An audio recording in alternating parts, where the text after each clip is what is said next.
At this point, I today do not know what it was, in fact, that we saw.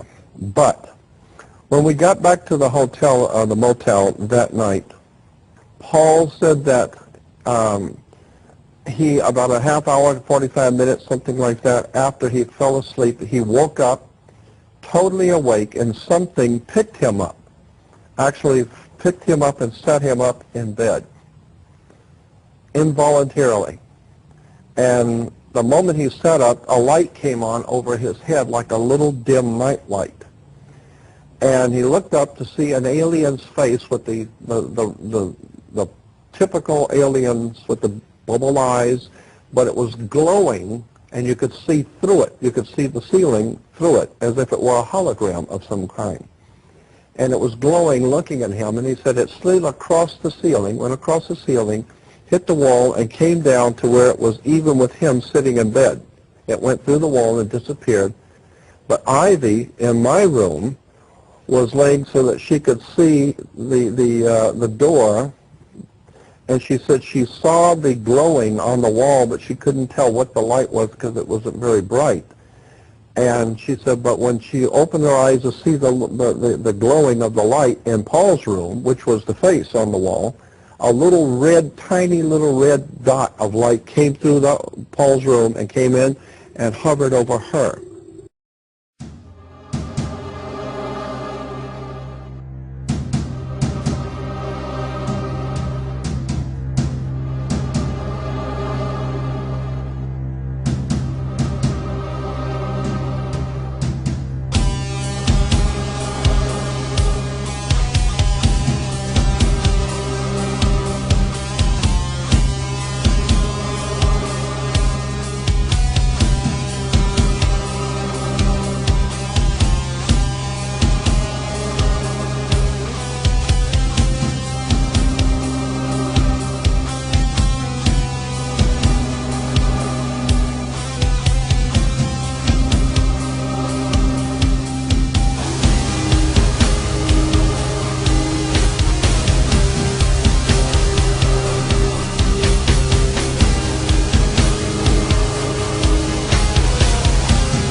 The medium said, we have a very special surprise tonight for you people.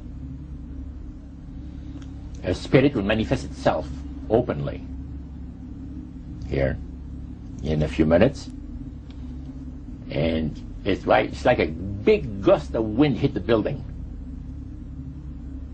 and right through the wall, and that translucent being seemed to come right out of the wall. How did you feel right at that moment? It's almost like my heart stopped a little bit. You know, very weird feeling. It was a lady in a beautiful evening gown, swirling. And she said to Mary, my dear sister, you are so wonderful to have asked for me. And Mary fainted and fell right off her chair on the floor. And a couple of guys jumped up and picked her up, and spirit gone. And that was the beginning of it. That's how you got into it. Yeah, that's the way we got into it. After a while, you see, there's something interesting about the human mind. You can adjust to an awful lot of stuff. You can adjust to a lot of things that would terrify you to begin with. After a while, they become common and ordinary. So you mean contact with the supernatural can become commonplace and ordinary and doesn't bother anybody? Yeah. In other words, the more that you do it, you're not uncomfortable. That's right. It's just not. People believe that the dead have entered into a higher state of existence than they had when they were alive. Also that they are in a position and have the capacity to help the living here on earth.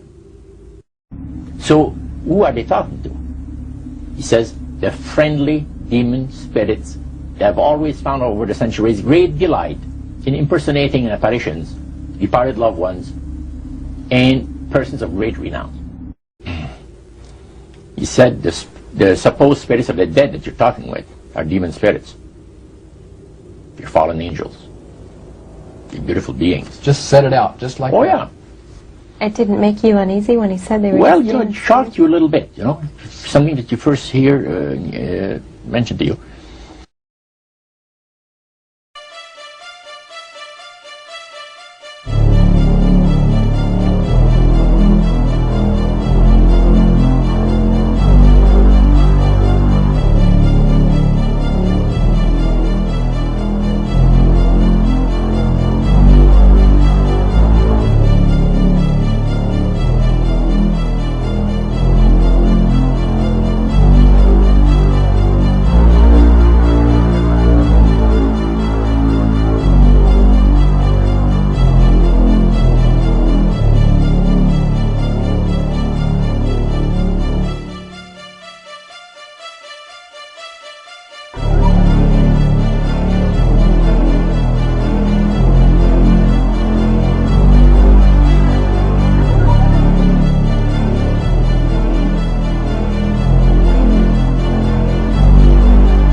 The people on board the ship usually are described as looking like the alien that I just showed you.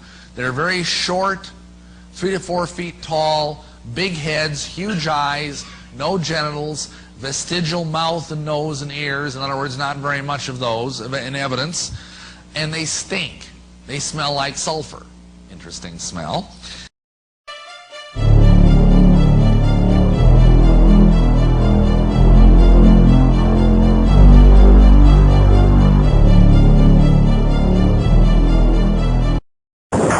The Amityville Horror was based on a factual account of what happened to a family in Amityville, New York.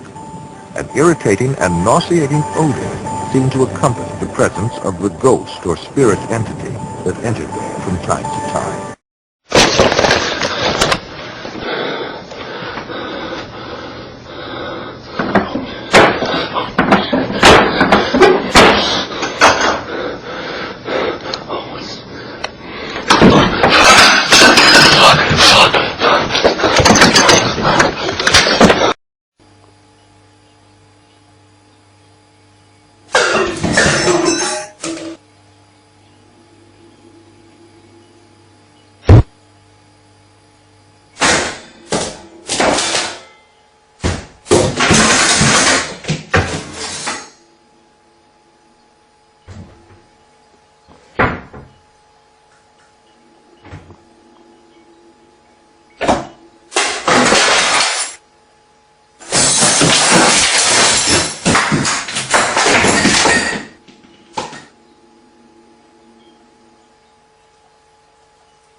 Terry claims that he then ventured back outside to take more photos. I took a series of 3 pictures of an upstairs window.